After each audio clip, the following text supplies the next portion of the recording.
So the 4-4-48 it's actually David Goggins' challenge. Oh, really? So you run 4 miles every 4 hours for 48 hours.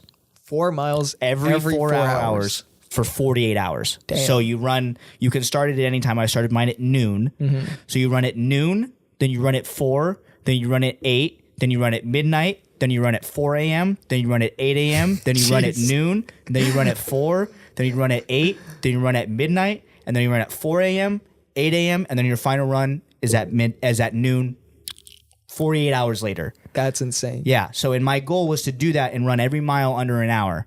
Mm-hmm. And I ran it all in under an hour, but the one I almost failed was my final 4 a.m. run. And it was like 58 minutes, and it was like so close. I mean, my legs were But you were probably like barely sleeping too, right? Oh, yeah. You basically don't sleep. Hello, everybody, and welcome to the 714 podcast. I'm here with Seventh Heavn. How's it going, up, guys?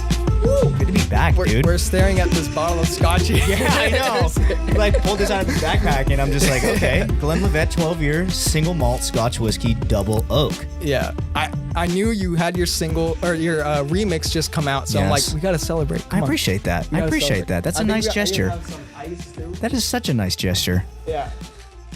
Let's, let me pour some. Let's do it. Open it up real quick. Oh, Open it okay. up. That's a brand new bottle. Gonna christen it right here. Yeah. You want ice in yours, or? Yeah, I'll take like 2 cubes. That'd be great. Okay. 2 cube is always recommended, people. Yeah, you don't want too much. You don't want too much unless you want to water it down. But the thing is, some whiskey or scotch does need to be drank neat. No ice, but also a little bit of water can open up flavoring in scotches and whiskey. Or if it's a super fine whiskey or scotch, what you can do is literally get like a straw, put it in water, do the little thumb thing, and then just bloop, like 2 drops of water, and it'll open up the aromatics of the whiskey. Yeah, I always like it with ice. Don't ask me why I know that. Just to take the edge off a little bit, you know? Just take the edge off. Just the edge off. You know, sometimes it gets you in the throat if first sip. But yeah, this is actually the first time I'm drinking scotch on the podcast. That's too. what I'm talking about, baby. That's what I'm talking about. Here, you bought. I'll pour you up. Okay, sure. You tell me how much you want. Keep it going. That's good. Oh, okay. It's 5 o'clock somewhere. Yeah, it's 5 o'clock. It's probably almost 5 o'clock here. I think it's like 3:30 or something like that. 3:30. Yeah. Ah, well. Let's put this here for a nice little background. Yeah. Boom. Go ahead, man. What's up, brother? Cheers, brother. Cheers, dude. Thank you. That's an incredibly nice gesture. Yeah. That's smooth. Oh, that's good. That's good. But that bottle might be gone. Next thing you know, we're like, this is a drunk podcast. Yeah, exactly. We're just gets sitting out here. of hand for like 6 hours. Both got our shirts off. Yeah. Playing. Yeah, your girl's gonna have to take us out. Yeah, your girl's gonna. You jumping on the table, making monkey noises and shit. Yeah. But how are things been, man? Dude, things are great. I have no complaints. I have no bad things to say. Yeah. I mean, there's been an incredible amount of growth since last time I was on the show. I know. We were just talking about that. How we don't even know when last episode was. Either really 2020, 2021. In that area. It's definitely been 2 years plus for sure. Time's flown by. I know. And I wanted to get you back on because the first time we met was, I think, on the podcast. Like, that was the first time we've ever met. And I was like, this guy's amazing. Like, the energy you brought on that podcast was insane. Like, I was like, this guy should have his own podcast, and you did do that since then. Yeah. And now we're back, and it's better than ever. Yeah. No, I'm stoked. Yeah, look at you. You've upgraded your setup and your space, and I know. You know, it's all about elevation, you know? Elevation and growth. That's what it's all about. Yeah, because I think at times in our life we get like kind of dissatisfied at a certain level, you know, and once you're at a place for a long time, you're like, you're kind of just maintaining. That's when you kind of fall off, is when you're just maintaining, when there's no growth and you're just, okay, well, this is good. For me, that's the worst place ever. It's complacency. For me, it's complacency. It's when you reach that level of complacency. And that's so funny that you're talking about this.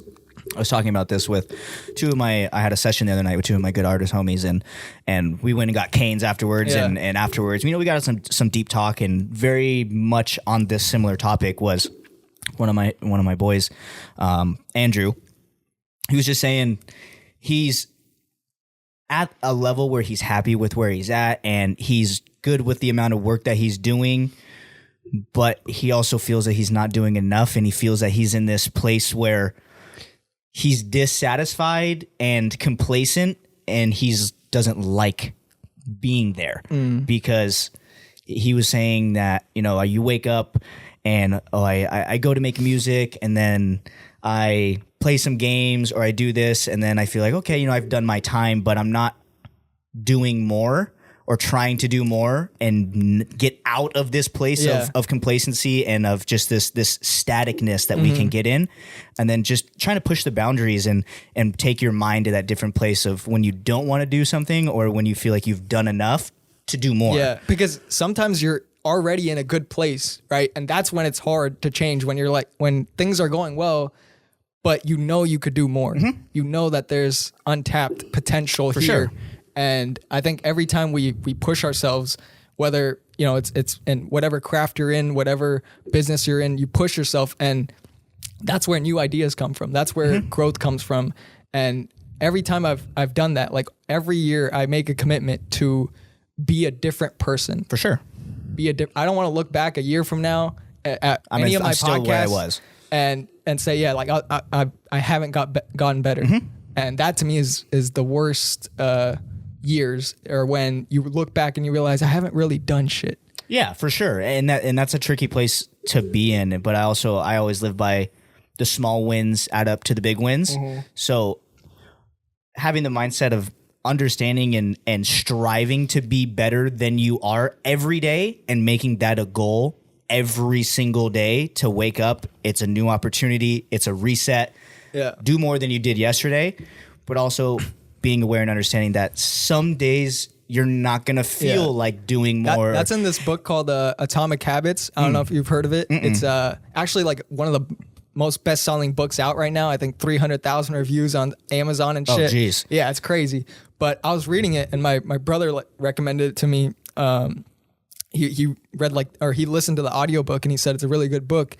And one of the subjects the author talked about was try to get 1% better every day. Every day. Yeah. And he made a kind of a footnote saying, even if you don't get better every day, like maybe, let's say 25% of the time you're not better, you might even get worse. That's okay. But at least you're trying to get better 1% every day. Totally. And in the trying of it, that's where it is found. Yeah, exactly. Right? I couldn't agree more. And that's, that point is so crucial. I believe in that so heavily, is having the intention and doing the work every day to be better, but also understanding when you don't feel that way, or sometimes it's not going to happen every day, to not beat yourself up too much about it, and try and put yourself in a mindset of, okay, I'm not going to do this, on my craft side. I'm not going to sit here and make music. I'm not going to work on marketing. I'm not going to, send emails. I'm not going to do this, and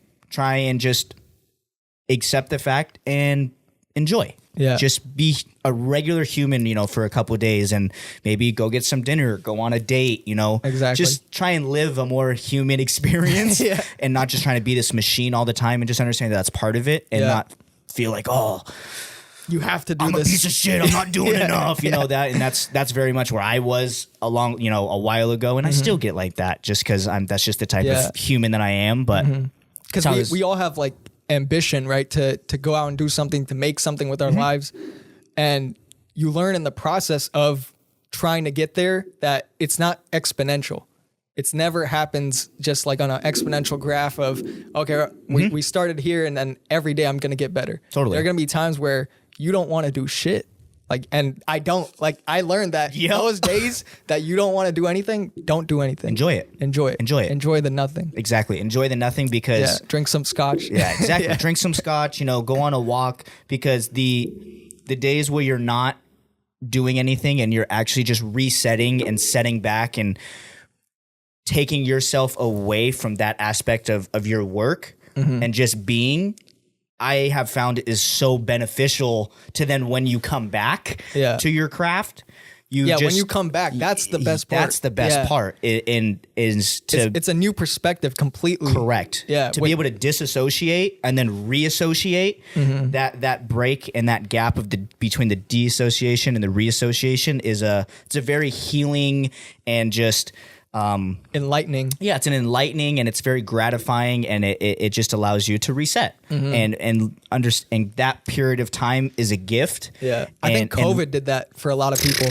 It wasn't by choice, really. I mean, everyone was just kind of forced into that because of COVID. Yeah. Whether you wanted to do it or not, it didn't really matter. Now we look back and we're like, did COVID? How long ago was that? Like it feels like an eternity ago. I know. It feels like we were in a game or something. Exactly. To be honest, it was pretty wild. Yeah, but that definitely paused life, and I definitely felt that immediately.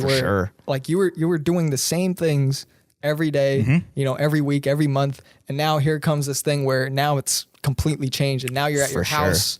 You're watching the news. You're watching CNN. They're telling you all sorts of shit. Trying to find toilet paper. You're like going out with like bows and arrows and like people wearing masks. Where's the 3-ply? Like there's no toilet paper anywhere. Just like how there's no eggs right now. Yeah. I went to Trader Joe's the other day and I was like, yo, you guys got any eggs? Like, oh no, those are hard to come by now. Eggs are like expensive too, right? Yeah. They're like pretty expensive now. Fuck. Everything's gotten expensive. But eggs are a grip right now. Like it's best to just buy like 3 or 4 cartons of eggs just so you're stocked up and just eat them things quick. Because I've never seen eggs sold out ever. Have I. Ever. Well, that's because the virus that's going around, or there's some sort of with chickens or something. Yeah, with the chicken farms, and as most of our chicken farms are like up north. Like if you've ever driven like San Jose or near San Fran, like it's all there for 45 miles.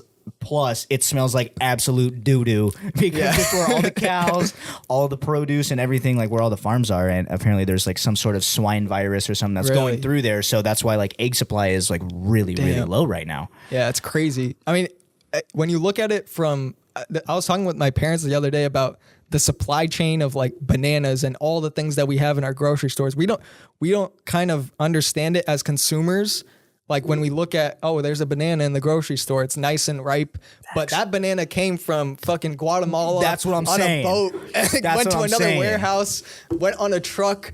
Got to the grocery store. Some guy put it there for you to get that banana in your grocery store. Yep. It just didn't get there from the plant, No, it's crazy. I love. Yeah. I think about this type of weird shit all the time. Yeah, exactly. Yeah, it's always like my late night thoughts where I'm like, wow. Yeah, did you ever think about this? Yeah. I had this crazy thought the other day, or it wasn't that long ago, I think. Think about this shit, brother. Okay. Think back. I can't believe I'm about to say. Granted, I was high in bed, going to bed. That's how I have to sleep, or else my brain doesn't shut off. Don't judge me. I'm sitting there. I'm like getting ready for bed, and this thought comes to me. I'm like, think back to the beginning of time when languages were being developed. Languages. There was this one colony or tribe or something of something that had a language that no one has ever heard ever. And then someone else comes along and crosses their path.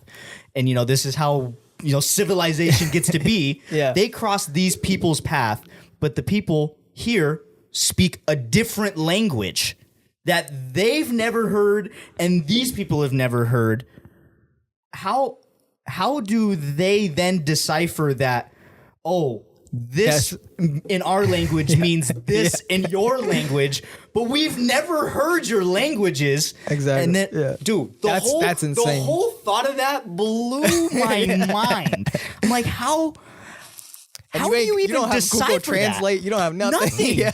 Dude, it blew my mind apart, bro. I think it's like such a crazy thought. You gotta start using like hand signals, like stick or like some shit. Yeah, like right. Something in the ground. Oh my god. Yeah, that's insane. Yeah, no, I don't know why I just brought that up, but I thought it was so funny. Yeah, yeah. I had my uncle on recently, and he's like deep into Sanskrit, which is the first language known language of civilization. And he said it dates back like thousands of years ago, like 5,000 years ago or something like that.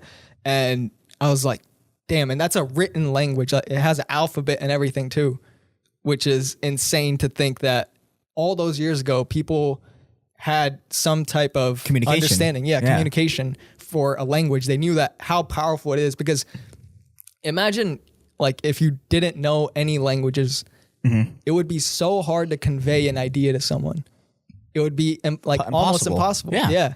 To convey like whatever you're feeling. I mean, that makes me like wonder about like cavemen or some shit like that. Like what kind of, they might have had some language, but it might have not been as clear and depth as like the English language. Totally. That's why to me, I'm like a geek about communication and like the English language in general, because I understand how important it is for you to express the right idea. For sure. Right. If you don't have the words, then you can't express it. Yeah. So you have to, like, I always like whenever I read a book, I have my phone next to me and I look up any word that I don't know. And so I just start like developing a vocabulary so that I could just express any thought I have. And it helps with this too. Like just being able to express myself, any thought. And language is powerful. It is. Language. Oh, that's so funny. We're just talking about that. Like I have such a fascination with language and psychology of how humans work and how a human can present themselves and understanding what they're actually thinking behind what they're actually presenting. You know what I'm saying? Like this weird dichotomy of just how humans interact in a social setting and put on, versus like a home setting. Besides a home setting, or if someone is presenting themselves in a certain way and making others think that they feel this way or that they are this type of person, but being able to look at their, their eyes, their gestures, their mannerisms, how often they do something, and then understanding that, okay, that's not actually how you feel or what you're thinking. You're just presenting that because you don't want people to actually know how judge you or criticize or judge you of how you feel or how you actually are. And just like shelving that in the back of your mind and being aware, like, okay, like that type of stuff fascinates me. Yeah. Fascinates me to the fullest extent. Yeah, definitely. Fullest extent. Yeah, I like understanding that about myself, being aware of it. Like when I'm not like being real with the person, I'm like, why am I not showing this person, or why do I feel like I have to put on a face, or why am I nervous? And when you start questioning it, you get back to like the real you. You get back to understanding, okay, they're a human too. Like they're probably gonna have their thoughts about you, whatever it may be, but no amount of you trying to put a face on is going to make their opinion change. So why not just be yourself all the time? Exactly. And not give a fuck about anybody else. That's what I'm saying. And it's just so funny now that last time I was on here and I didn't have a podcast, and now that I'm back on here and I have a podcast, I think the dynamic is so fun and it's so different right now because we talk about such similar things. But on that point, I think people care just too much, and I've said this, oh my God, probably on every episode I've ever had, anybody that I meet and I have a conversation with, I say this, too many people care about other people's opinions, and too many people put too much effort into trying to change other people's opinions about them when it doesn't really matter. Why? It's wasted energy. If someone has an opinion about you that you don't even know or that you may not know, and they feel a certain way about you, A, why does that matter to you? And B, why are you going to try and put so much of your energy into changing their opinion of how they think about you? Because they're going to think about it anyway. Yeah. So it doesn't matter. It doesn't Just matter. move the fuck on, dude. Exactly. Like some people are going to love you and some people are going to hate you. That's life. Welcome to life. Like big shocker. Yeah. So exactly. I think that's something that I see so many people do, and that I used to do. Like complete transparency was trying to get everyone to feel this certain way or think about this, and it's just you realize the more you you let go of trying to be somebody, the more people accept you. For sure. Yeah, it's a weird like ironic thing. Yeah, it's an interesting dynamic. Yeah. It really is. And it really is. And I was just talking about that was about someone, on a previous episode, I shot with a photographer not too long ago, a big photographer, shout out Omar, great guy. He was asking me that question, why do you do the things that you do, in the sense of you're an artist, you do a podcast, and you're a fitness guy. Mm-hmm. And it was for that exact reason. That's who I am. I'm not trying to hide any part of that about myself. Mm-hmm. This is who I am. This is what I do. This is what I love. If you want to be a part of it and you want to follow me and support me on this journey, as I'm going to support you for supporting me, thank you. Yeah. But if you don't, that's fine. There's a million other people that you can go follow and support. Not everybody's that doesn't bug me. Yeah, not everybody's going to like you, and that's okay. That's okay. Not everyone's supposed to like you, because if you're a friend to everyone, you're an enemy to yourself. Exactly. So isn't that what Mike Tyson said? Yeah. And I saw that on a reel, and that it clicked for me so heavily, because it's true. Mm-hmm. That's what I tell her all the time is, if you're a friend to everyone, you're an enemy to yourself. Like there's a point of self-discernment or self-understanding or situational understanding when it comes to your friends, or really just anything, to come to a point where it's like, okay, you know what? I've outgrown you, or you're not the best for me anymore, or you don't supply what I need in my life anymore in this form. So I need to stop giving you my energy, or vice versa, when it just comes to someone that you like, or mutuals, not trying to just be, oh, I need them to like me. I want them to like me. I want this person to, think this about me or feel this way about, whatever. And I know some people are like that, but keeping your energy reserved and keeping it. And sometimes, you got to let go of those people. You have to. And I'll tell you the story. I had a co-host with me doing this podcast, my friend Sam, and we decided to do this podcast together. Mm-hmm. Like that was when I first started, that was the main thing, was it was going to be me and him, right? And he was so enthusiastic about it. Like that first episode we did, it's still up there. It's, it's amazing. And at that moment, I was like, we got this. Like his excitement and my excitement was at peak level. We're both excited. And then a few years go by, my excitement is here and his excitement dropped. And I sensed that like right away. Like I would have to text him, yo, you want to do a podcast? And he's like, I don't really. Yeah.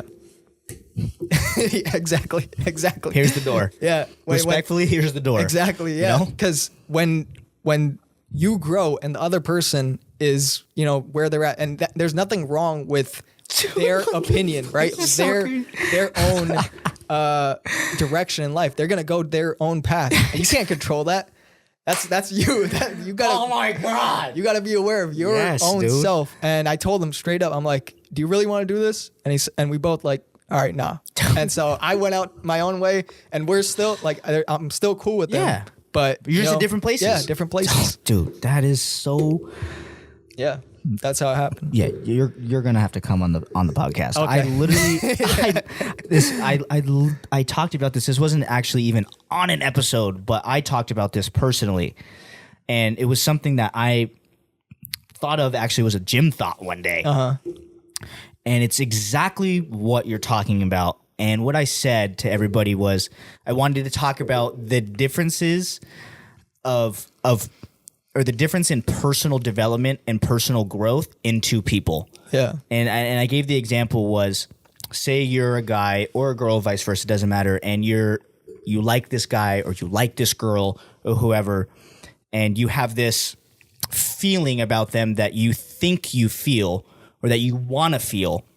That you expect. Correct. And then you get to know them or you mingle, and then you understand, oh, okay, they're at a different place in their personal journey than I am. Mm-hmm. They could either be farther along or more behind, and being able to have that awareness. Self-awareness of either putting yourself in the position of, oh, okay, they're great. I wish them the best. I wanted this to happen, but I can't. They're not quite to where I would like them to be if they want to be at peace in my life, or which I think takes even more self-discipline, is if they are farther along and you're not there yet, asking yourself, do I think that I could add to what they are? Do I think that I'm in a good enough position of who I am as a person, my own journey to grow to where they're at, and then be a sufficient piece to their life as it goes on. Yeah. And I don't know why that thought came to me, and I thought it was so interesting because I just think it's to the self-discipline, to the self-awareness stuff that I love, that I talk about all the time, that I believe in. And especially in that context of the relationship or wanting relationship, you know, male, female, whatever, you know, I just think it was so crucial. And I love that you said that because I've talked about that so many times because it's true. And it's a vital piece to understand and be aware of, and just and know that if someone's farther along or not as far along with you, that's totally okay. Or they could be where you're at or fall behind. It's okay to move on and to step away. That'll save you so much pain. Like when just noticing that in yourself. Wasted energy. It's wasted energy. You know, if you can only put so much energy into someone to change them to where if then they just don't want to change themselves. What I've learned is you can't even change them because they could only accept the idea of change that they want. Totally. Right? So no amount of me trying to change anybody is going to make them my expectation, right? And what I've realized is it's not you having to change everybody else. It's you getting to a place and finding the person that's right for you. Like people just come into your life that are right for you. It's a value exchange. And it's like a process of letting go, and then the better thing comes. For sure. Always. Yeah. Always. It 100% is. And I'm curious how you think on this and what your opinion is on this. Because I was explaining this to her the other day. And people are going to be like, are they talking to like an invisible person? Yeah, I know, right? My imaginary friend is over here. No, for those who are my girlfriend Lauren is off camera. Say hi, Lauren. Yeah, she's off camera. So, but I was telling this to her the other night, and I've told this to my friends and everything. And I'm curious what you think on it. Is the people who you have in your life, or that you choose to surround yourself with, why do you surround yourself with those people? Why are they in your life? And the people who you have been in your life or have associated with, why are they not in your life? For me, it's a super simple answer. And I'm curious what your thought or own personal opinion on that question is. Because I'm curious what your answer is. Because I'll tell you mine. Mine's probably simple too. It all starts with feeling. Okay. I just get a feeling of whenever I'm around my friends, like my core group of friends, and we're tight and we've been together, we know each other. I just feel like I'm in my like comfort place. Like I don't have to try at all to be with them or to like be start a someone conversation. Yeah, to do anything. I'm just myself all the time. But then for the people that they were in my life but now aren't, it got to a place where I had to start trying. It got to a place where the energy didn't match. Right. And I can't really explain it, but like, I think everybody has gone through that feeling of we had this connection, but now it's not there. Totally. And like, I just know automatically that I'm not going to waste any time trying to change it to go back to where it used to be. Yeah. I have to let go. I have to move on. And that's been, like probably the best thing that I've picked up is because if I didn't do that, I would be wasting my time for years and going through so much shit that I could have just overcome by letting it go.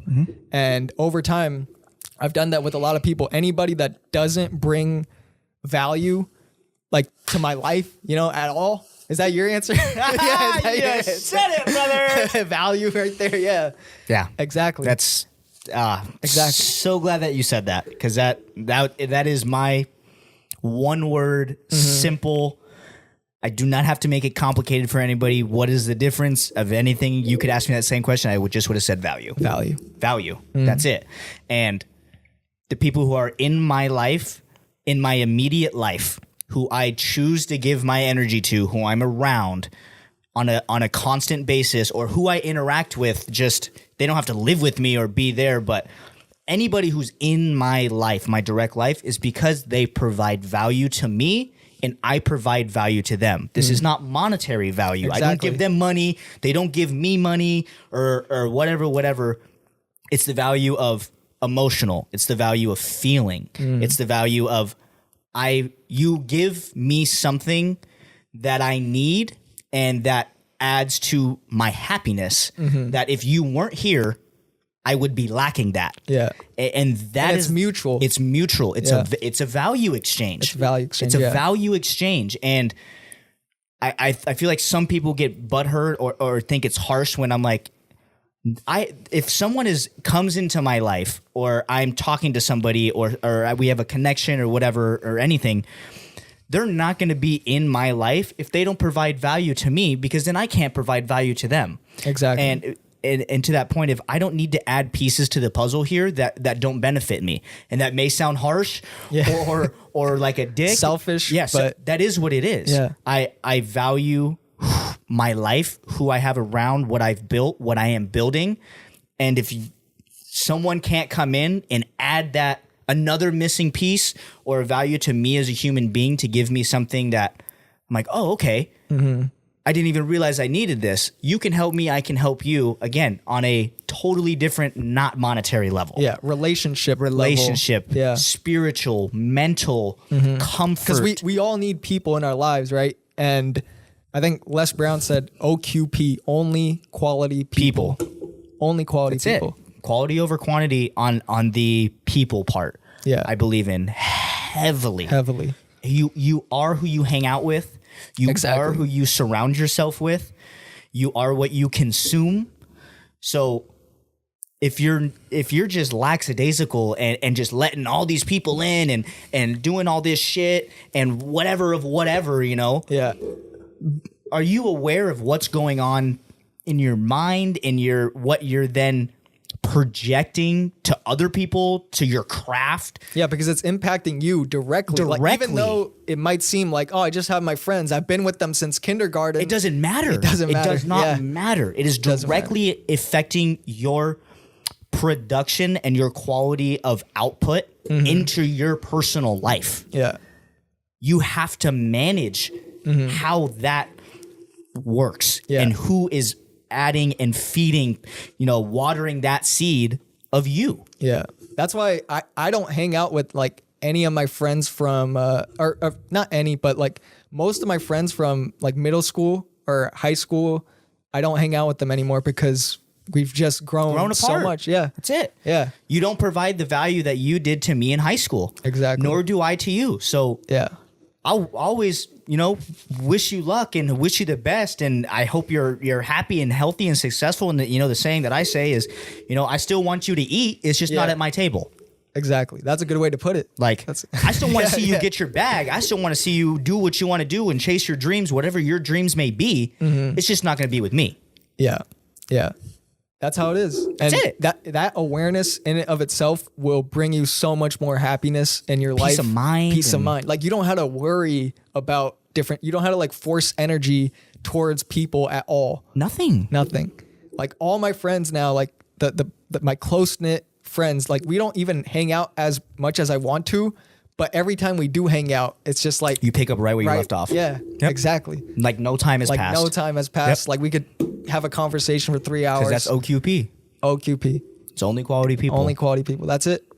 I think you attract the people that are like-minded to you. For sure. And that's where you feel comfortable, is in people who have, similar aspirations or similar things we like or dislike. I don't know. It could be a lot of things, but when you surround yourself with people that are like-minded, you all have like this energy together, and it makes you want to grow together. Absolutely. And sometimes I'm like, are the friends now, am I going to have to grow away from them? And like, I'm looking at that shit, like, just thinking about it. And I continue your thought, because I have a point that I'd like to say off that. That I think is fascinating. Sometimes I think about that, but then I remind myself, like, in the moment, right now, it's working. So just stay present. Whatever happens will happen. But right now, just, it's important to keep relationships. Don't just start like letting go of every relationship. And I'm like, oh, my father sucks and my mother is terrible. Right. Yeah. And just like exactly. So, you got to continue to feed your relationships, totally. But the understanding of which ones are bad or have gone bad and the ones that you could grow more. That's an important distinction. Totally. Yeah. And to your point where you said, is the friends that I have now, am I going to have to grow out of them? I think there's a point in time where you come, especially, around our age, we're I'm sure most of your audience, people who are listening, are in their early 20s, maybe mid 20s. And, I hope most people have kind of established their core of who they hang out with. At least that's how I feel. And I think it becomes, once you as the individual, as the people who think like we do, have made that decision of, okay, these are my people, Yeah. If it then becomes an obligation, if they start to fall off or maybe not do the most that they could do or reach their full potential, I feel like it then becomes an obligation for you to push them and to remind them what they need to do, what they said that they wanted to do, and influence and give support to them to try and do more. But then there only comes to a point where you can only do so much of that. Yeah. To then it's like, okay, I've done my part and you haven't done your part. Now you leave me no choice. Exactly. I think it's not, besides the high school friends, I feel like that's an easy cutoff. Like when you just know instantly, like when you graduated, it's like, okay, I'm not hanging out with you anymore. Exactly. You're done. Like, but the people who are now, like I said, in our age group and who we hang out with constantly, it doesn't become as quick of a let go, throwaway type, okay, you're out. It becomes more of an obligation and just out of being a friend. That's what friends are for. Yeah. To do that side of things, but then it comes to a point where you can only do so much of that over maybe it's 3 years, 4 years, however long, and then you hit that point. It's like, okay, yeah. But I try to stay present and know that time might come, it might not. So what am I going to do dwelling on it right now? Exactly. Right. So yeah, that's another thing. I kicked the worry habit. Basically, I think habit. I heard a speaker say, "Worry is just a habit. Like there's no worry out here. I've never seen worry right here. There's only people that think stressful thoughts. It's not the stress. Stress that doesn't exist. It's just people thinking it. And I that took me that really shifted my perspective, because now I think from a place of if I have control over it, then why worry about it? Right? If I actually have control over the situation, why worry about it? Yeah. And if I don't have control over it, why worry about it? I don't have control over it. And there goes every situation that there is. Totally. And you could just let go of worry. And that's been a big step in my development as a human, is to not I don't need to do that. So many other people do it, but maybe they didn't get the idea. And for some maybe for the person listening to this the first time they've ever heard someone put it that way. Dude. Right? Oh my God. And I say that all the time. Yeah. And that's all you need is one idea. One idea could change your life radically. Maybe it's in a book. Maybe it's on a podcast. Maybe it's in a video. But you could have heard it 500,000 said the same thing, but all it takes is someone to say the same thing a different way for it to click for that one person. That one person. And that's the powerful thing you about... have no idea about how many DMs I get. Like, I get paragraphs of people sending, "Thank you for saying this. Thank you." And I'm like, I need to share this information. I have to. It's an obligation. It's an obligation because for me, like I'm just drawn to that. My curiosity of growing and becoming a better person, like I'm drawn to reading those books and getting those ideas. And so when I have it, that's all I think about. Like every day is just like becoming a better person. Yeah. And so I need to share. It would be like heartbreaking for me not to be able to give this information away. Yeah, you just feel like you're doing a disservice. If you have the ability to post it, if you have the ability to record it, if you have the ability to do everything that you need to do to share the information that you want to share and you're not sharing it, why? Yeah. That's a good question to ask. Why? Yeah.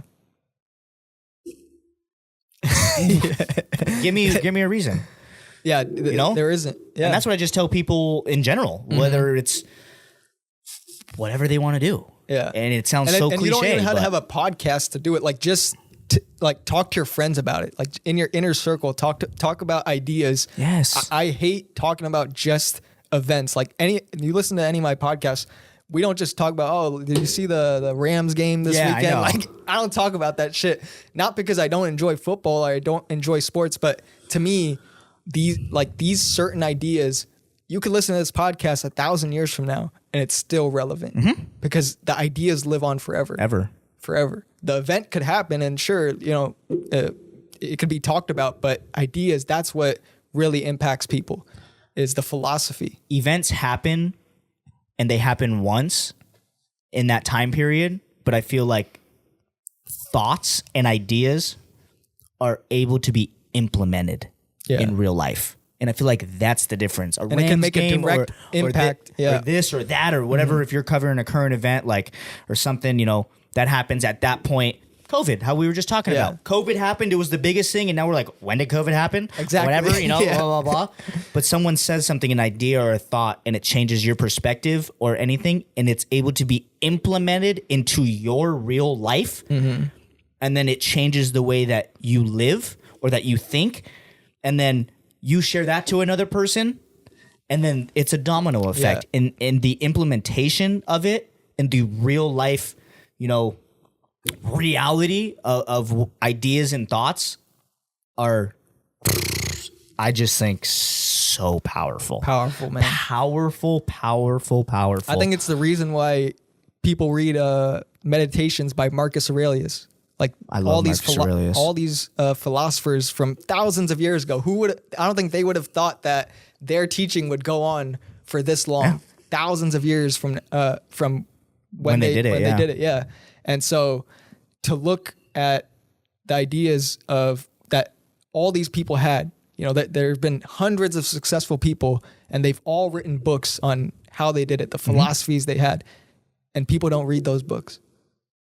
That to me is a wild concept. Yeah. Right. And you could, it's practically free now. Like you could find those books on PDF online. Yeah, I know, literally. And there are YouTube videos that are free and all this stuff. So it's a choice, though. It's a choice. It's a choice of, God damn it. This is, yeah, I'm just tripping out because literally I just talked about this. It's literally the reel that I have coming out today is talking about this. This same point is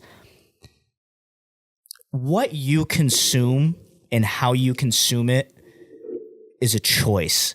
And if I used the example of, I'm going to kind of do this in reverse here, but I use the example as we as creators, myself, any of my fellow creators, vice versa to you. If you are a creator of consumable content, people are going to watch what you do. Doesn't matter if you have 5 followers, 5 million followers, 500, it doesn't matter. Yeah. People are going to watch what you do, and humans are creatures of habit. If they're a fan of you or they like what you do, they are going to implement or emulate in some ways what you do, what you say, how you live. Either consciously or unconsciously. Exactly. So if you're a creator in a position that you're making consumable content, what type of people do you want to be per se responsible for creating? Yeah. I've never actually thought about that, but now that you mention it, that's impactful. Yeah. Yeah. Just think.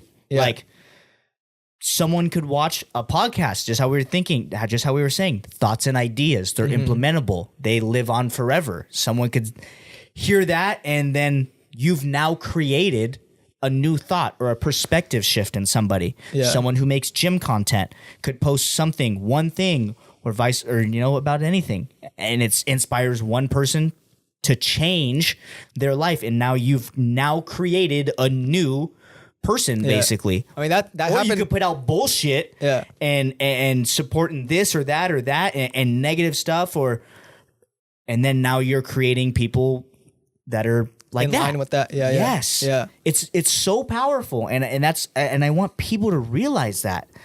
Yeah, it definitely is, because what you, again, like the people you surround yourself with is the same as the consuming that you do on social media. It's the same thing. It's the same thing. The news article you read, everything the endless affects TikToks that you scroll at, Exactly. when you're on TikTok and you're scrolling and you see, chicks with their titties out, ass shaking, doing whatever, like this or that, and you're, watch, or the music that you listen to, if it's negative connotations about women, about life, society, you know, you may like it and enjoy it, or maybe you don't even want to see it, but you're being affected and influenced, whether you think it or not, by what you're consuming.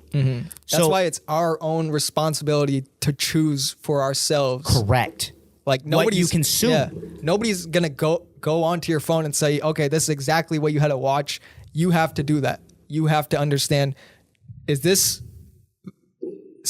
piece of content valuable to my life? Correct. Is it going to bring me any sort of value? Correct. Am I learning something? Is it making me happy? Like, I question that a lot. And so, like, my feed, for example, on Instagram, it's just a bunch of philosophy quotes. Like, that's all it is, because that's all I like. And the Explorer page is just of that. And I know my friends, like, Explore page is filled with just random shit, like memes, and like, I'm like, is this bringing you any value? Because it's what they consume. Like, it's what they consume. Totally. And there's nothing wrong with liking memes. Like, they're great. Yeah. Memes are great. But that content has a place and time. But if you don't understand that it's influencing you in a negative way, then you got to make a decision. Let it go. Damn it. Keep on moving God forward. damn it. Yeah. And speaking of the gym, like, there have been many times where I would be watching your story and you'd be in the gym and I'm like, I got to go to the gym today. I got to go to the gym today. Like, this guy's lifting fucking 500 pounds.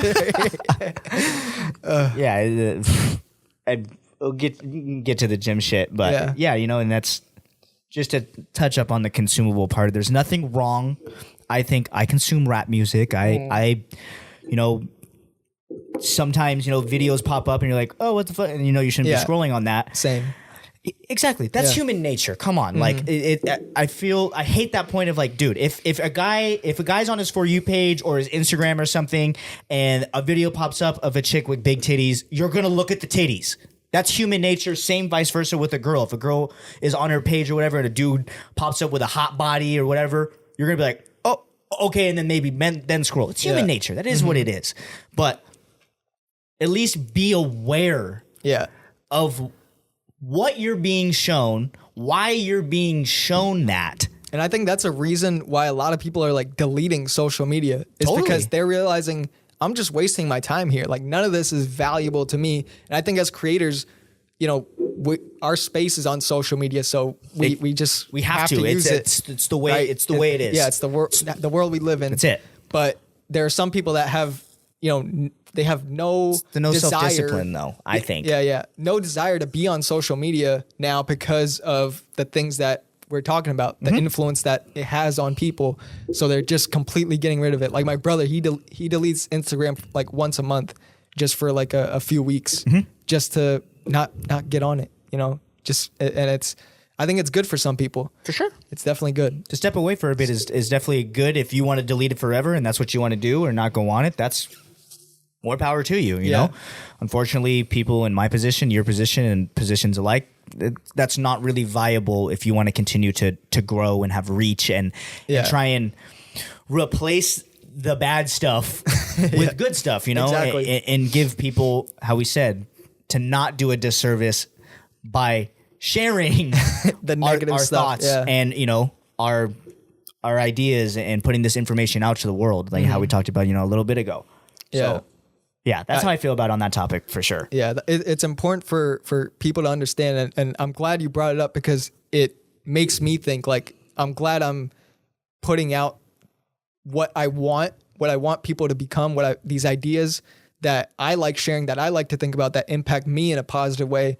I'm glad I'm able to share it with other people. Absolutely. And it's a gift. It's a gift. It's a gift. Yeah. It absolutely is a gift. And it makes you feel good. Like, as much as it makes, like, let's say a baker feel good about baking like the best chocolate chip cookie and giving it to their customers, like, it makes you feel good to post something that helps people. Absolutely. That brings a new way of thinking to them, you know? 100%. Yeah. Yeah. But now going on to the gym stuff, man, it's insane. The commitment you have towards not only the gym, but music we talked about before, but it's the commitment you have is applaudable, man. It's Thank you. insane. Yeah. Where does it come from? Like, you just have to? Is it just part of you? I mean, I tell people this pretty often, and I'm not to be like completely, you know, transparent here. Like, what you see on my social media and how I am now wasn't always how I always was. So there was a point in time, you know, probably between like 18 and 21, honestly, where I was kind of living this, I don't know, I'm saying these things about the things that I do or who I am or who I want to be, but I'm not really acting them. I'm not really living them. And I had this like huge perspective shift. I really don't know what it was. I couldn't tell you. I couldn't tell anybody. Like, people have asked me. I don't know. I really don't know what it was that just my whole mindset on everything shifted completely. Damn. Completely. And I was just like, you know what? I'm done fucking around. Yeah. Like, genuinely, that was pretty much what it came down to. Like, this, I've told myself this is what I want to do. I'm going to do it. I have these goals in the gym, music, anything, things I want to do. The only person that it's up to is myself. Yeah. And so, you know, on the gym side of things, I was always an athlete. I wrestled, I played rugby, lacrosse, ran track, played football. Yeah. Pretty much did anything and everything. I've always been fit and healthy. But when I got injured in, gosh, I don't even know, 2018, I lost my shoulder joint in my right arm and I couldn't play sports anymore. So How did that happen? I was actually mountain biking in Big Bear and I was on a Black Diamond run and went over a ginormous, probably it was like a 25-foot gap. Damn. And yeah, I just was like in the air and just had too much speed and started to endo and nosedive. Hit the nose on my bike and then like... Yeah, you already knew something. Yeah, went over and then like when I fell, I didn't know anything happened. And then I like came up and I went to go grab something out of my backpack on my right side and I turned and my helmet hit my collarbone. Oh shit. Yeah, like my collarbone and my AC joint. It's where your clavicle and your shoulder joint meet and it's like this ball and socket. Yeah. It was like raised. Like 3-4 inches out of my skin. Like it didn't pierce the skin, but it was like all the way up here. And I turned and it was like, oh, fuck. I was like, what the heck? And I like took my helmet off and it was just like sticking out. I was like, oh, okay. Yeah. So then I just grabbed my backpack. I walked all the way down the mountain. So I had cell service. How far was that? Like, it's probably like 2.5 miles. 2.5 Yeah, it was probably about 2.5 miles. Walked to the bottom. Did it feel painful or was like the adrenaline? Didn't feel anything, nothing. I was just like, okay, this sucks. This probably isn't good. I need to get out. I need to get out of here. So let me start hiking my ass down. You're on a mountain with no cell service. No cell service. It's almost dark. Yeah. Like the sun is going down. By the time I got to the bottom of the hill, it was pretty much dark. So I was like, okay, I need to walk now to get down to the bottom to where I can call my Nana. Be like, yo, you need to come pick me up. Like, it's not good. So anyway, you didn't call the ambulance or anything? No. No. The people like out of country are like, you didn't call 911? No. It's like, no, healthcare is too expensive. Yeah, I just walked down. Yeah, after that happened, and then I know I didn't play sports, and I was like getting into the gym and realized I was like, okay, you know, I can't do this stuff anymore, so I'm just gonna get in the gym. And then, like I said, I don't know, it just switched, and it became part of who I am, and a necessity. It became a necessity, and I got obsessed with it. I got obsessed with going every day, with how it makes me feel. How it makes me feel physically, how it makes me feel mentally, knowing that, okay, I have the opportunity to go in here. The first thing that I do every day is go in here and make myself suffer, basically. Yeah. Work myself out hard. Like, if she can vouch, anyone that's watching that's seen me train, I do not fuck around. And I'm not saying this to try and, you know, whatever, I'm somebody, like, I don't fuck around in there. Yeah. I'm there to work. I don't want to talk to you. I don't want to say hi. Don't do anything. You're in a zone. Leave me alone. Yeah. I'm here to work out, and I'm here to do more than I did yesterday. I'm here to put in more work than I did yesterday. And that aspect of it has translated to everything else, to how my life is now, how my life operates. The things that I've been able to do, the things that I'm doing, have been a direct correlation to the dedication and commitment inside of the gym every day. But what I really think it is it's the dedication, commitment, and discipline and self-respect that I've gained for myself. Yeah. In there. That's the most important That's the most important thing that I've found is I am very confident in who I am, what I know I can do, what I know I can't do. You know, in the way of, I hate saying I can't do things, but I'm aware there's some things I'm like, there's some limitations. yeah, there's limit. I'm not that good at that stuff, you know? Yeah. But it's been that relationship of self to almost make you feel, and I take pride knowing that, you know, okay, I'm going in here 7 days a week, and I'm outworking everybody. Yeah. Outworking everybody. Like, I'm outworking everybody. And it's not to be better than anyone else. It's to be better than you. Me. Yeah. And just knowing that, like, I want to be the best at what I'm doing. I want to flourish and be successful and continue to do everything that I'm doing and want to do. But you're not going to outwork me. Yeah. Sorry.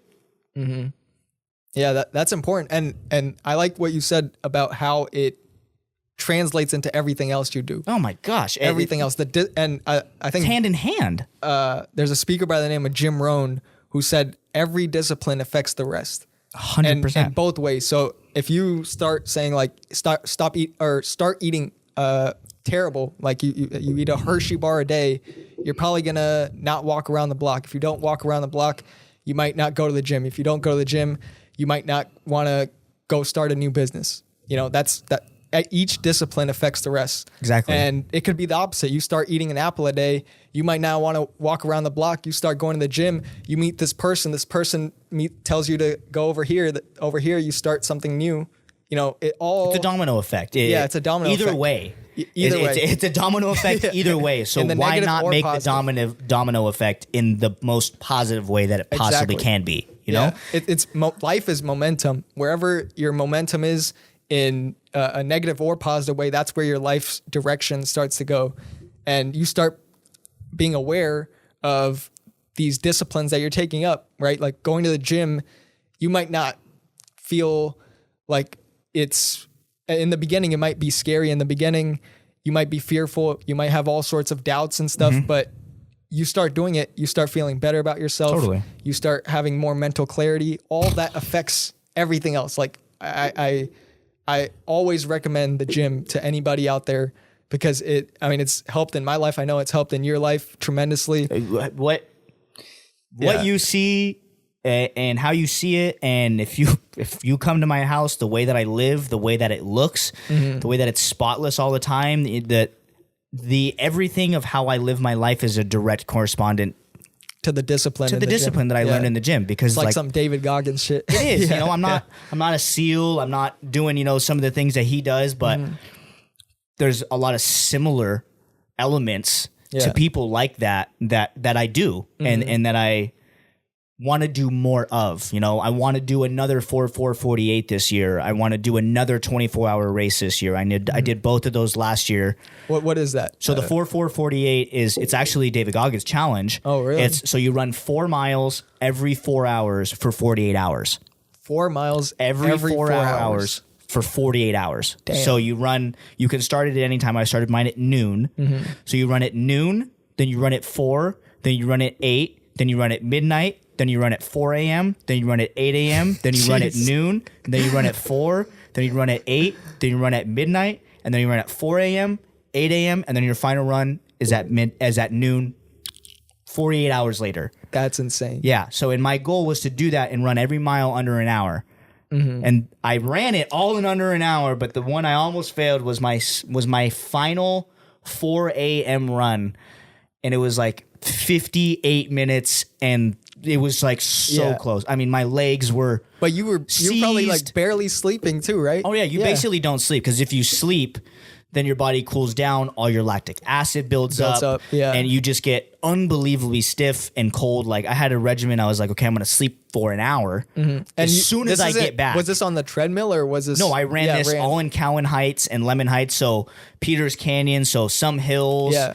You know, I ran up Foothill for, if anybody of you guys know where Foothill is, like up Skyline by Foothill High School. There's literally a hill in the name. It is huge. It is a huge hill. And I ran that for 3 of mine, and then ran the loop Peters Canyon all the way down, like basically to Jamboree and then back. And yeah, it was a very humbling experience, and I want to do more of that. When I ran my 24-hour race last, oh my God, it might have been 2 years ago. I don't know. Running for 24 hours? Yeah, so the race starts and you just run as far as you can for 24 hours. That's another level. It. So I ran that's hard as 68 miles in 18 and a half hours. 68 miles in 18 and a half hours, and then I stopped only because, mind you, my friend signed me up for this race. God, I don't even know. 2 days before the race happened, because one of his other buddies dropped out. He's like, "You're going." Yeah. Didn't know where it was. It was like in the mountains of Coachella Valley or something. So we're running. It's in elevation. It's freezing cold. I show up in board shorts and a t-shirt and have the wrong shoes on. So we get, you're underprepared. It's so people have like hiking sticks, so they have like support when their legs give out. Yeah. So they can just like lean on the sticks. I'm just like running in literal swim trunks and a t-shirt and red New Balances. You're like, are we doing this or what? Yeah, I was like, dude, I'm here now. So yeah, and then I had to stop because I had like 6 or 7 bone spurs pop up in my feet. Yeah, like on my big toe and in between my toes, and it was pretty gnarly. My friend who I went with, his mom was a nurse, and I took my shoes off. She's like, I would recommend that you stop. Yeah. So I want to try and run 100 miles. That's the goal, is you run 100 miles in 24 hours. Damn. So yeah, that's I didn't even know that was possible until David Goggins like talked about it. He was like, I did this Moab 240 or some shit. Dude, like, the Moab. He's like, I got second place. I need to do it again. Yeah. Like, I would die. Yeah, that's dude, the lady insane. who won the 24-hour race was this like 65-year-old little Asian woman. 65-year-old. Yeah, she ran like 103 miles in the 24 hours. Oh, shit. Yeah. So there's no excuses, everybody. Yeah, no excuses whatsoever. Age doesn't matter. But yeah, 24 hours, that's a hard thing to do, because I think most people need a goal. Like when you say you want to run a marathon, and most people will probably be like, okay, that's 26 and a half miles. I know that's the distance I had to run. But when you say to a person, just keep running for that amount of time, you're like, I don't know how far I could do it. Like, Totally. what am I at?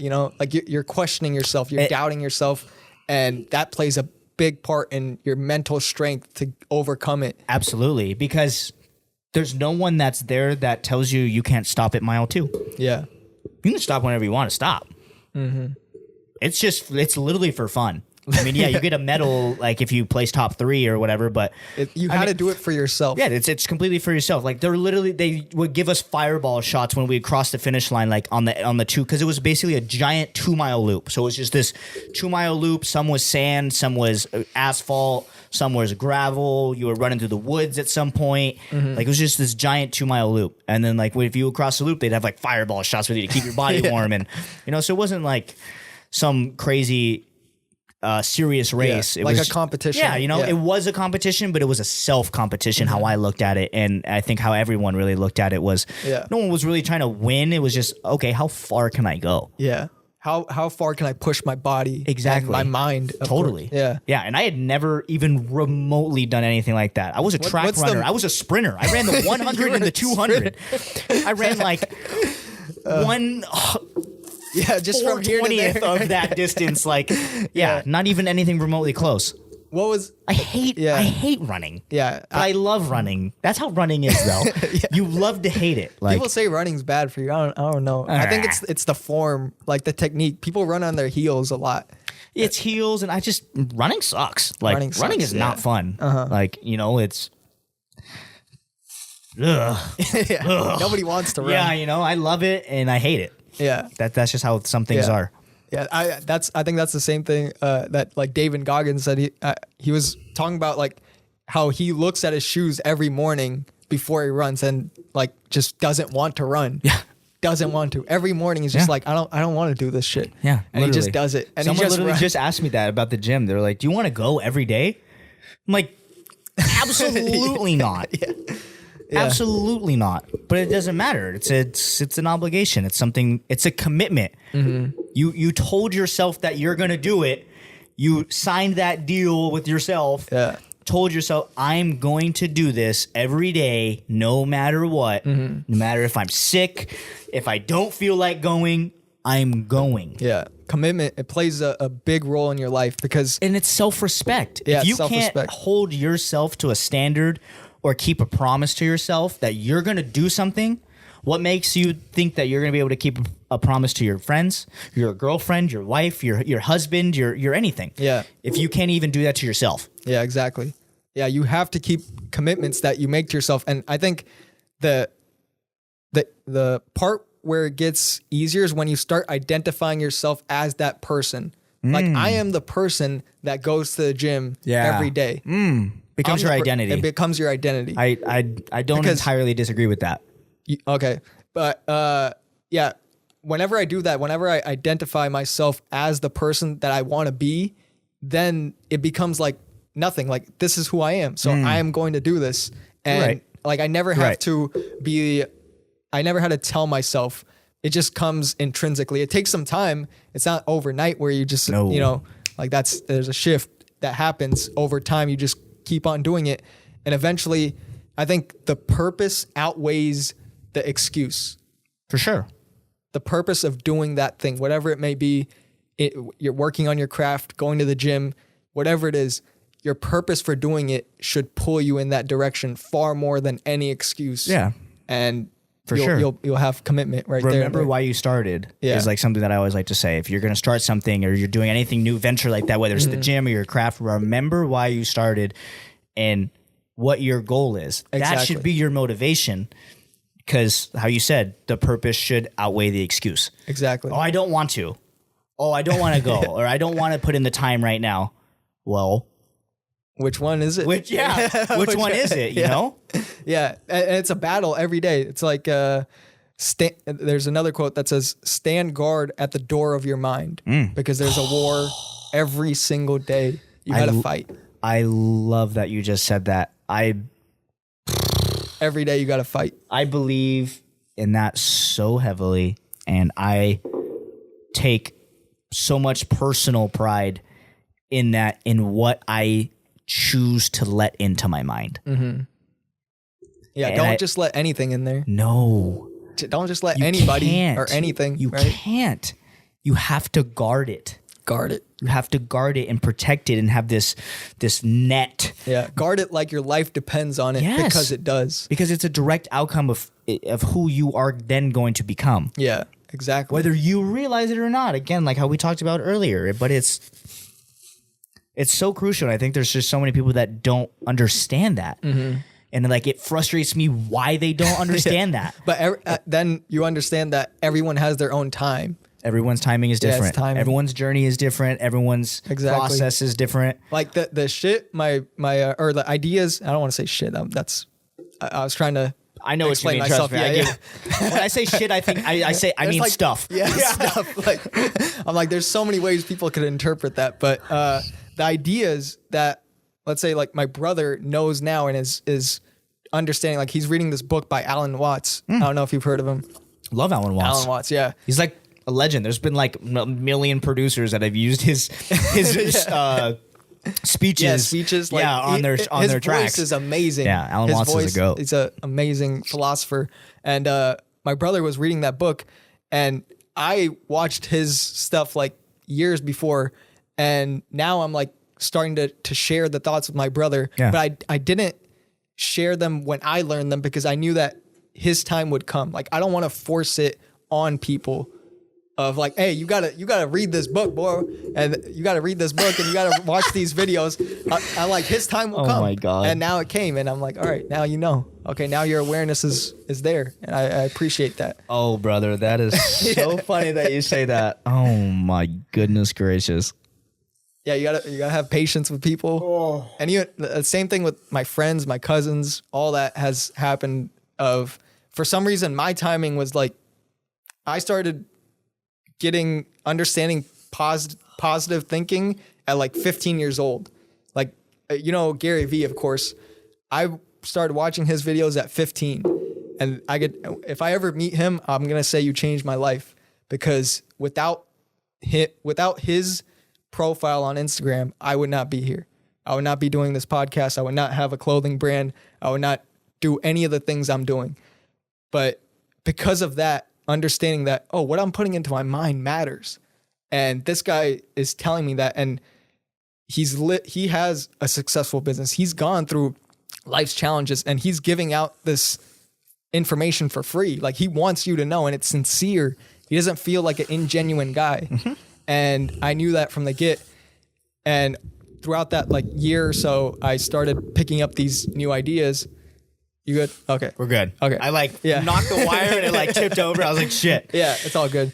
But over that year, I started to understand, okay, these are the philosophies that make someone extraordinary. And if I want to become an extraordinary person, I have to understand this. I have to be aware of the ideas I'm thinking. I had to be aware of what I'm putting into my mind. Totally. And I know not everyone is going to do this. Like, even if I know it, something in me told me, like, I can't just tell other people to do this just because I know it. My perspective is like this, but my friend's perspective, they might just not understand it. It doesn't matter how much I tell them. They're just going to be like, I don't really care. Yeah. But their time will come. Mind if I give you some real shit right now? Yeah. Some complete real shit. This is for everybody right now. This is complete vulnerability here, because what you're talking about is something that I figured out actually very recently. Very recent. Uh-huh. Similar topic. Pretty much corresponds pretty accurately, but this is personal advice to anybody that's listening or watching. Something that I found is a balance, and is really something that's important to understand and manage and be aware of, is this. Say could be a relationship or a friend or something, and you have to be careful so if you're the type of people that we are, who are, energetic, you need to do this, the mindset thing, I live my life this way, it needs to be this way, I need to get so much done. Ambition. Yeah, the ambition, the drive, the just passion for what you want to do and just to be better. To understand that if you are choosing to be with a person and they may not be there, to be careful to not force it, project your way of thinking and of discipline and intensity onto them too much to where you're trying to get them to be exactly how you are, and instead take that energy and that passion and that drive and that motivation you have for yourself, transfer it, turn it into this new thing of energy and throw it at them in the way of, okay, what do you want to do? How can I help you get to the things that you want to accomplish? Let me take this passion and all this shit I have for myself and put it to you, but in what you want to do, and give you the support and this energy that way, rather than being, you're not doing enough. You need to go to the gym. That you had to do exactly what I'm doing. Exactly. Yeah. That you got to do exactly what I'm doing, or else this ain't going to work. Transfer that energy and put it in more of a different way. Yeah, because everyone's different. Everyone's different. And then it becomes no longer of the question of why does everyone leave, or why does this always happen this way? It then becomes, okay, I've put this energy into you because I've transferred it onto what you told me that you want to do. So then it becomes, okay, now if you're not doing it and this doesn't work, I got nothing left. I tried to do everything that I could, rather than trying to just project yourself and make a exact replica of you, because that's actually no fun. And like I said, I'm talking to you from real experience that I've had multiple experiences or relationships that have ended in a similar way because I was doing that, because they weren't as far along or doing the things that I was doing. And you wanted them to be, you expected that. Exactly. Because I live with such a standard of personal excellence, an expectation of daily achievement. That if they weren't, especially if you're going to be my person, and they weren't doing that to the standard, then I would like freak the fuck out. Yeah. You're like, you can't, because they become like an extension of you. You're like, exactly. I can't. But they're their own person. Yeah. That's what you got to understand. Exactly. And that's what you got to understand. And like I said, I sound like a broken record here, but I'm going to reiterate to take that feeling you have for yourself and put transfer it and put it to them, but on what they want to do. That reminds me of a quote by this. It's so crucial, brother. I'm telling you. I want you guys to seriously understand that, because it'll save you a lot of questioning of why. Yeah. And that reminds me of a quote by this philosopher, or like Chinese philosopher named Lao Tzu, which like nobody knows his name because it was thousands of years ago. It just literally means the wise man. And he said, the best leader is someone who in the end, the people say we did it ourselves. That the people, that they weren't micromanaging everything, that they didn't expect a certain result the way they imagined it, that they allowed the people to do what they wanted. And they might have guided them, they might have helped them, but they did it themselves. Influenced them, but they did it themselves. And that's the best leader. Wow. Someone who's hands off, someone, and you look at that in your life, you look at, your parents, or you look at teachers, who the best teachers are the ones who let you do and experience what you want to experience. And sure, there's things you had to learn, but they allow you to do it on your own. They allow you to, let's say like an art project, you're in a graphic design class. You don't want to design something that's already been designed and you had to do it the exact same way. You might have a certain idea that you want, and the teacher shows you the technique on how to use it, but then you use that technique to design. Make it in your own way. Yeah, you make it your own. That's the best thing. And understanding that you could become an amazing leader just knowing that. And people will want to be around you because you're not forcing anything on them. You're just allowing, this is that person, this is what they're good at. I'm not.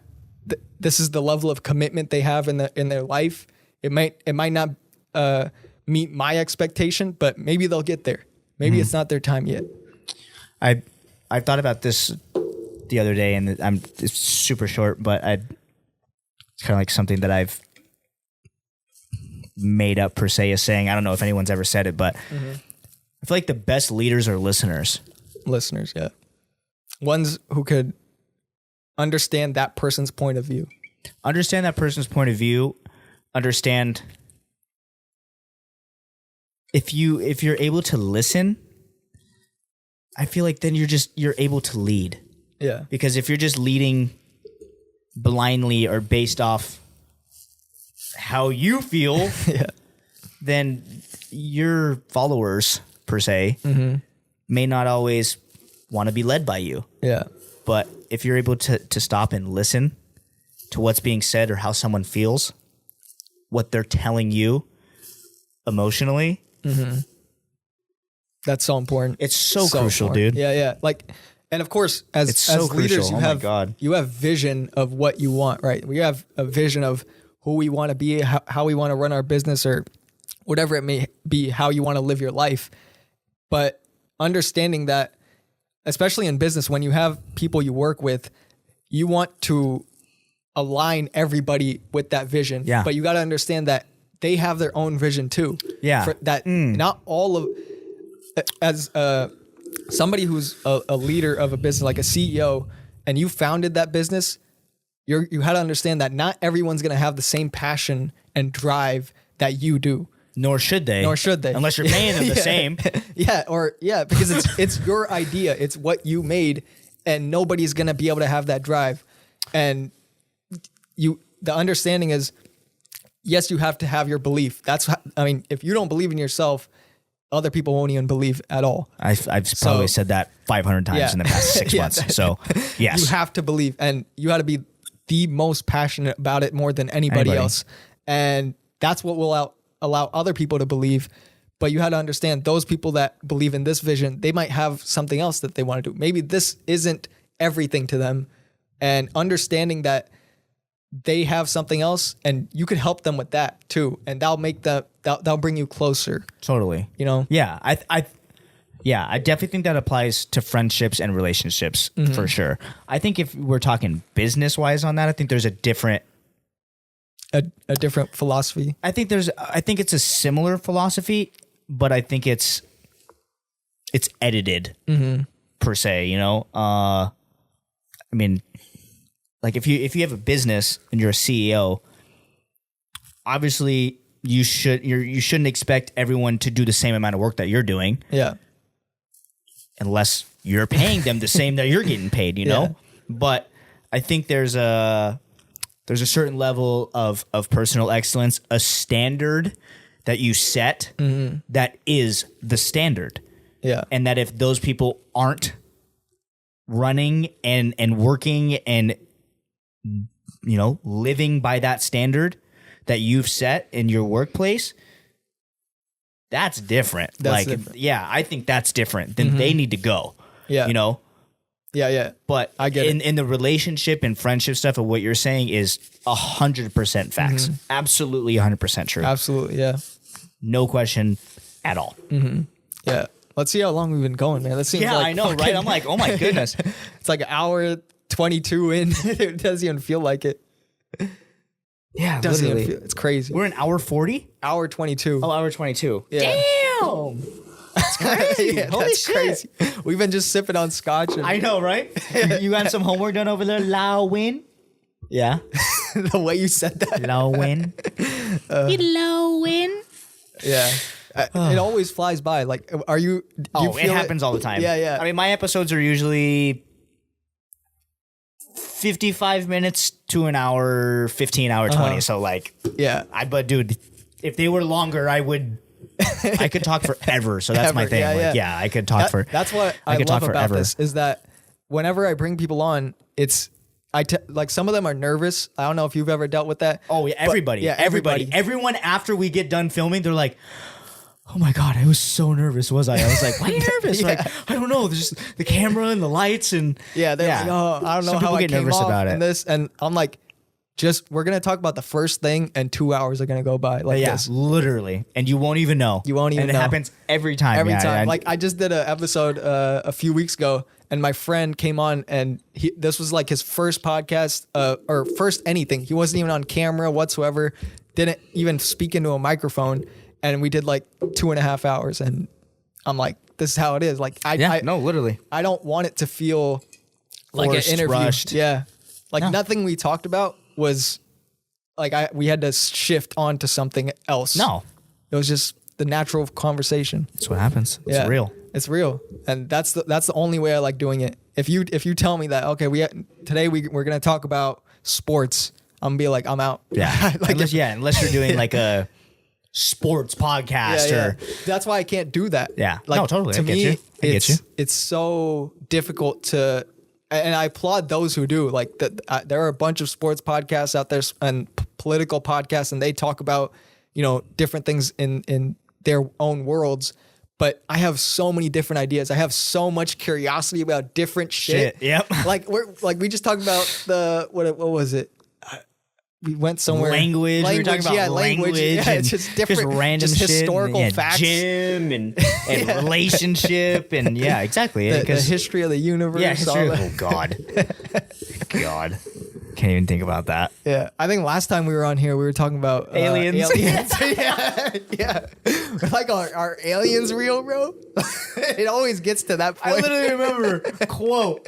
So if Elon Musk wanted you to go to Mars, would you go? I mean, if there were little green people, for sure. God damn it. Does that still hold up? Oh, for sure. Oh, for sure. Yeah. I mean, dude, there's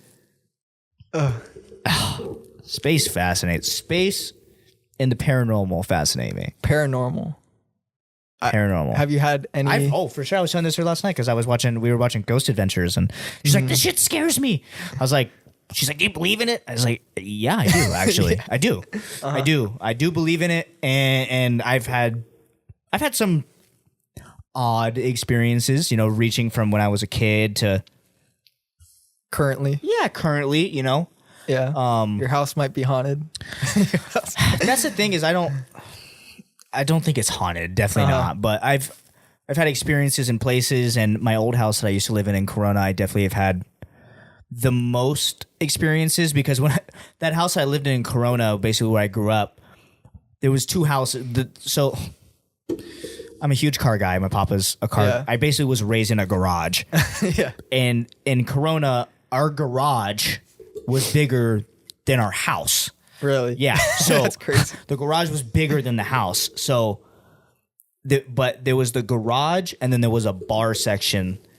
But the bar was Al Capone's bar from Chicago. My papa had bought his actual bar from Chicago. That must be worth something. Yeah. I mean, whoever the new owner of the house has it now. But he bought this bar from Chicago. It was just a giant, like 27-foot long wooden bar that he bought, had it ripped out of the bar in one piece, had it shipped to Corona, and set it in this, like the extra room of the garage. And as I've obviously gotten older, I think that's where possibly energy could have come from, or residual type. I mean, there's history behind that. Mm-hmm. I mean, you're talking Al Capone, one of the most famous mobsters ever. Yeah. But yeah, there was a couple times where when I was probably maybe 12, 13, like we'd play hide and seek or whatever. And there's this one time there was this closet upstairs in what used to be my mother's bedroom that was turned into a storage room. And me and my friend Joey went up there to hide in this little like shoe closet as one of our friend Marquise was trying to find us. Mm-hmm. And a bunch of time goes by, like sitting there, like, oh my God, be quiet. Yeah. And then like so much time had passed. We're like, okay, like he had to have. Yeah, no, yeah. He's either he got over it, he left. Like we're just been in here for like 40 minutes now. So we try and open the door, and the door won't open. And we're like pushing it, and it literally feels like someone is holding. Yeah, is holding the door, because like the door would open like a bit, and then it would close, and then it would open, and you're like, what the fuck? So we like do it, and then it just like finally opens. And there's no one there. There's no one. Yeah, there's no one there. We would have heard him if he was running away. Yeah. There was nothing. That freaked us out. I've had, bed sheets like pulled up, like taken off my bed, like slowly, like someone's like pulling the covers down. That would be scary as Yeah, shit. for sure. I've seen a shadow in my old room at a Lavareda that I had. Very vivid experience. We've had many friends that have come over to that house for, after school barbecues and stuff we used to do, or sleepovers we used to do with like 30 people just in my room, and have had people have very weird experiences. I had my papa come in one time early in the morning. I had on the side of my room there was like gravel, and he came in. It was like 7 a.m. He's like, "Gage, who was laying in the rocks last night?" Like, what are you talking about? He's like, "Well, there's a body print in the rocks, like in the gravel on the side of your room." We're all like, "What?" Because we were all in there. Oh God, this sounds like, I swear to God, I am not making this up. We were all in there at one time, and my parents were out to dinner, and I had like a balcony on my room, and there was like a glass door with a handle. We're all sitting there hanging out, doing whatever, and then the handle just starts shaking. Yeah, shaking super hard. And we thought, oh, Nan and Papa's home. They're trying to get in. Go over, open the door. Nobody is there at all. We all just were like, this is literally not happening. Yeah, like this is a movie. No, this is a movie. Yeah. And then that happened earlier, and then our friends Paige and Claire left to come back. And when they came back, they came sprinting into my room, bawling, crying, like hyperventilating. The man in the top hat, the man in the top hat, he's on the roof. Like, they were like saying that as they were like walking down our driveway on my neighbor's roof, there was like just the silhouette of a man in a top hat. Yeah. Like Abe Lincoln. Yeah, like Abe Lincoln just on the roof. Yeah. Just ran in, screaming, all that. And then, mind you, both of those things happened. And then the following morning was when my papa was like, yeah, who was laying in the rocks. Yeah. So, yeah, you've had that some was super long story, but. Yeah, you've had some experiences. Yeah, I've had some experiences, and I believe in it. And because I definitely think that it probably has to do with energy, like it has different to. energies. Energy cannot be created nor destroyed. Yeah. So it's like some spirit just wanted to stay on Earth or something. And I just feel, oh my God, I'm not even going to get into the death talk right now because I will be here till the sun goes down. Well, in short, what you want to talk about? I was raised Lutheran. Mm-hmm. I went to a private Christian Lutheran school my entire life. And I for sure have doubts, questions when you've been taught something so much, the same thing over and over and over and over again since you were a child, basically till I was almost an adult at 18. Yeah. You start to develop your own questions, your own way of thinking. I think it's natural to question. Yeah. To come up with your own conclusions. Or just ask, what really is it? Mm-hmm. Like, do I believe in it? What is there? Is it God? Is it a higher power? Is it the universe? Are we star matter? Yeah. And I think I've filtered out that I definitely don't believe that we're stars. I don't believe in the Big Bang Theory. If anyone does, congratulations. You can think what you want to think. Mm-hmm. I have doesn't affect me at all. Yeah. I just don't think that's what happened. I think we're just too complex. Yeah. They just came out with a James Webb, the telescope. The telescope. It just brought a picture that the scientists expected, the universe to be somewhere approximately 3 billion years old. Mm-hmm. And that picture that it took revealed that some of these galaxies are much older than, or not 3 billion, 13 billion. Yeah. So it was some of those galaxies that the footage is showing is much older than 13 billion years old. And so if the galaxies are older than 13 billion, then the universe, of course, has to be older. And in my opinion, it's probably infinite. I don't think it's. I just watched A Trip to Infinity on Netflix. Is literally a documentary talking about, is the universe actually infinite? Mm-hmm. And it is a fascinating documentary. Fascinating. Is it a new documentary? Yeah, it's a new documentary. Is it on Netflix? Yeah, it's on Netflix. It's called A Trip to Infinity. I'll probably check that out. It's phenomenal. amazing. It's so mind blowing. It really makes you question. I love documentaries and things that provoke thoughts, and then I love that type of stuff. Yeah. But yeah, I was watching that because I've been thinking so much. I don't know why. Every time I get in bed at night, like especially when I'm alone, I just have like these thoughts of like what happens. You go into this like existential crisis of like, oh my God, I'm gonna die one day. And trying to like find that comfort or that For me, resolution of.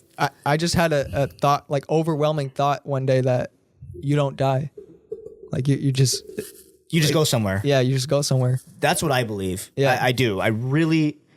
Because I really do. I kept thinking about the quote you said by Albert Einstein, energy cannot be created nor destroyed.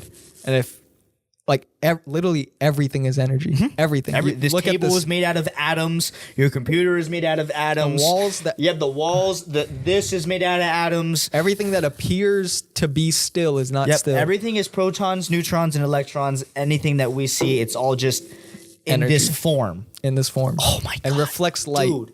Reflects light. That's the only way it's physical. Holy some crazy shit. Yeah. I have to tell you. Oh my God. I have to tell you. I just remembered one of the most unbelievable things that I saw on the documentary. Mm-hmm. Holy shit, brother. This blew my mind. So they were saying, if you put a apple inside of a box, mm-hmm. nothing could get in or could get out of this box. This apple would go through an infinite state of matter, of gases, of a star, of all this just conglomerate of infinite amount of different variations and forms that the universe has to offer. Solid, physical, liquid, or gas, anything. Everything. An infinite amount of states that this apple would be, because nothing can get in nor nothing can get out. Mm-hmm. But say 500 billion years later, you open that box, it'll be an apple. It'll be an apple. It'll be an apple just how you left it. Really? Because it has to return to its original state. Dude. Damn. I can't even comprehend that shit. It blew my mind. Like they had this imagery of it was like a little box and an apple. And it was just like morphing. It was turning into this, and it was like a gas. It looked like a galaxy. Then it was like this weird shit, and then this, and it went for an infinite amount of time. That it'll come back to that form. It'll have to go back to that form that it was. And who knows what time. It doesn't matter. Yeah. It doesn't matter. It doesn't matter. Oh, okay. As soon as you open that box, it'll be an apple. Damn. A full apple. Just how you left it. That's crazy. Dude, literally, I'm telling you, go watch it. I'm not bullshitting you. Yeah, I gotta watch this. Dude, it's crazy. And just the whole, the thought of that, it just makes you think of like we know so little. We know nothing. We know nothing. Nothing.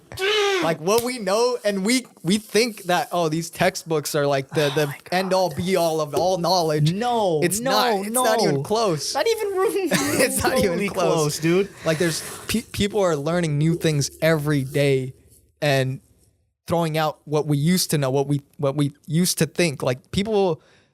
Like hundreds of years ago, people thought that the sun was the center of the universe. Mm-hmm. Or no, the earth was the center of the universe. Right? Not even the sun. And it wasn't until, Copernicus and Galileo and all these astronomers, they started looking at the sky and realizing it's not that way. It's not that way. And that's incredible it's incredible to see how far we've come in knowledge and what we know up to this point, but we literally know nothing. Nothing. That's Socrates' quote. He said, the only thing I know is nothing, mm-hmm. which is paradoxical because that's the one thing he knows.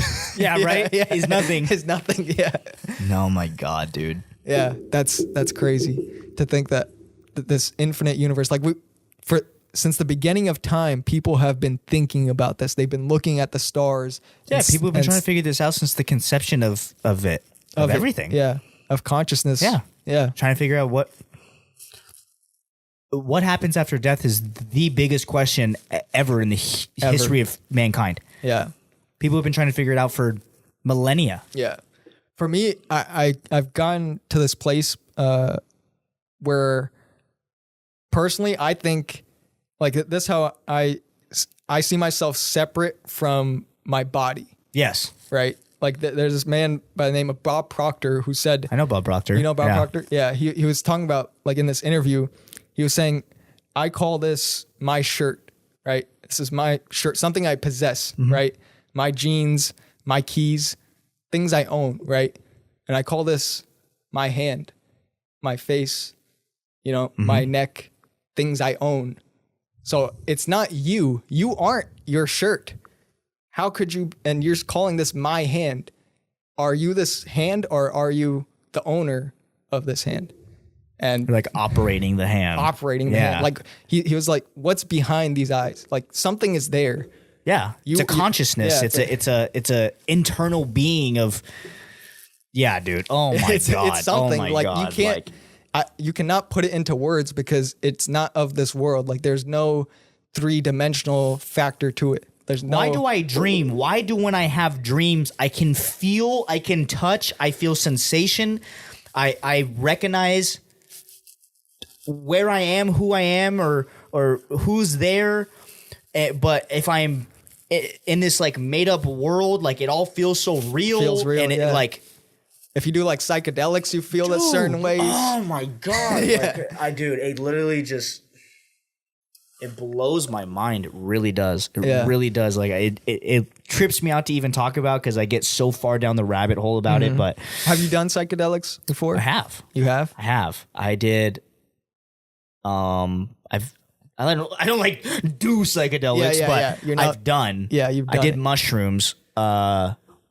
Probably about 2 years ago. I did mushrooms about 2 years ago. How was it?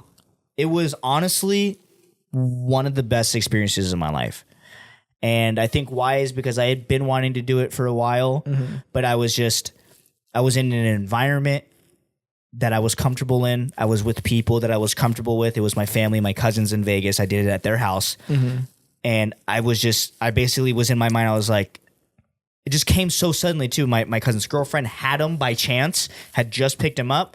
And I was just like in this mental state, like, Gage, it's now or I don't know when I'm going to do them.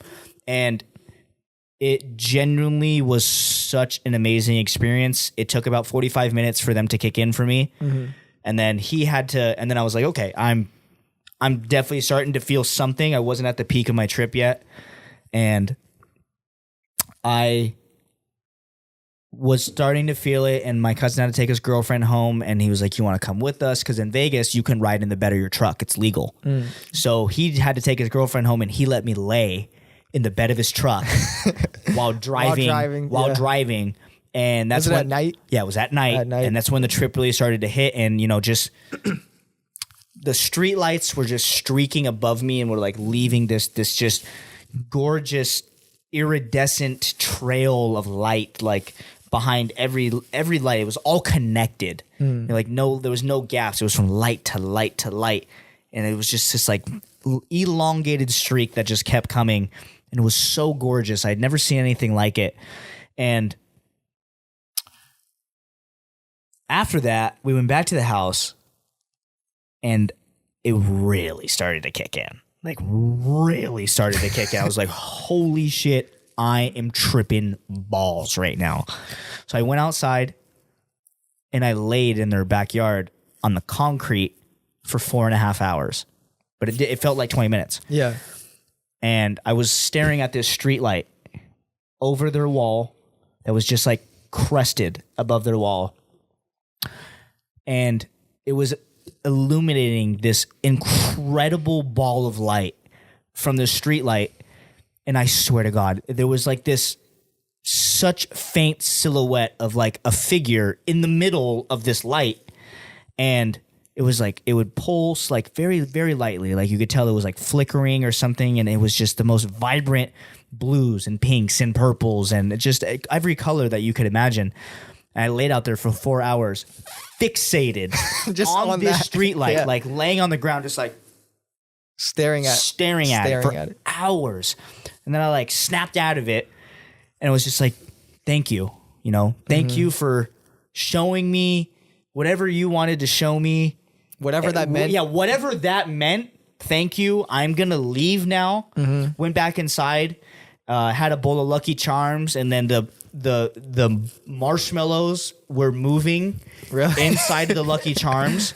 They were just like doing this like swirling figure 8 pattern. And I was like, what the fuck is going on right now? And then I laid down on the couch to go to bed because it was probably like 7 hours that had passed, and went to lay down, and then the pillows they have were like spirals, so they were moving, and then took me a while to like not focus on that and then go to bed, and then I fell asleep. And what I thought was funny is about 3 weeks to a month prior to that experience, my aunt had told me she does catering business, but she's great friends with Steve Aoki. Oh, really? For some reason. And she told me that I should read his book, Blue is the Color of Noise. And after I was having the trip, and it didn't click until the Lucky Charms. When I was in the truck bed, the main color of light that was trailing from the streetlights was blue. When I was looking at the streetlight in their backyard, the main color was blue. When I was eating the Lucky Charms, the only marshmallows that were moving were blue. That's insane. And when I was looking at that, after that whole experience, I was looking at the marshmallows. I can't even tell you, bro. I literally looked up and I was like, blue is the color of noise. I was like, holy shit, I get it. Yeah. I understand what he meant. I don't even know what that means. Blue is the color of noise. Dude, it just blew my mind. I was like, oh my God, it all connected. Blue is the color of noise. I figured out the secret to life, dude. And it was such an experience. And I woke up and, I remembered everything, and I had a great sleep, and it was a beautiful experience. And that was the only time I've ever done psychedelics. I've never done psychedelics since then. Never done it before then. Steve Aoki probably had that same trip. How much you want to bet? How Definitely. much you want to bet that it's exactly what happened? I guarantee it. Yeah, he's like, oh shit, look at this street light. Yeah, dude. That was the one time I did psychedelics for sure, and it was amazing. I enjoyed it very much. That's very much. That's good. Yeah, I haven't done it personally, but I've heard many people talk about it, and most people say they've come out of it with something positive. For sure. Yeah, like they've. It all depends your state of mind. Yeah, it all depends on your state of mind, because what I've learned is that if you go in there and you're trying to cling to reality, a certain way of life, it's game over. Like you're gonna fucking have a bad trip.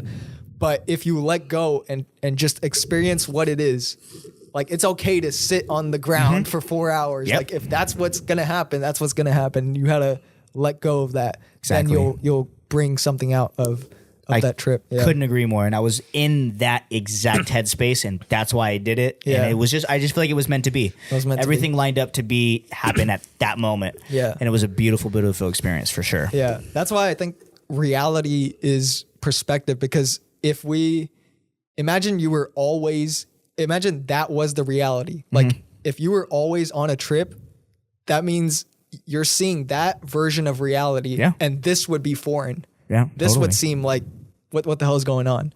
Normal. Yeah, normal. Like, but you wouldn't know normal. You wouldn't know normal. Yeah, you would think that that's normal. That's normal. Yeah, exactly. So there is no normal. It's only your perception that makes things normal. Your thought of it being normal is only because of what you think normal is. That's why you have to craft your own reality. Yeah. It's we could go on forever. Yeah, I know.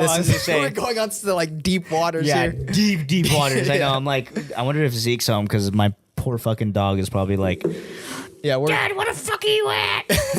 I got a puppy at home. Oh, really? Yeah, I got a little menace dog. I mean, he's not a menace, but I love him. He's my son, Milo. Yeah. You post. Him. Yeah. You guys follow me. You've definitely seen my son, Milo. Yeah. He's the best. Did you just get him recently, or? I got him last year in. Ooh. I got him March of 22. Okay. March of 22.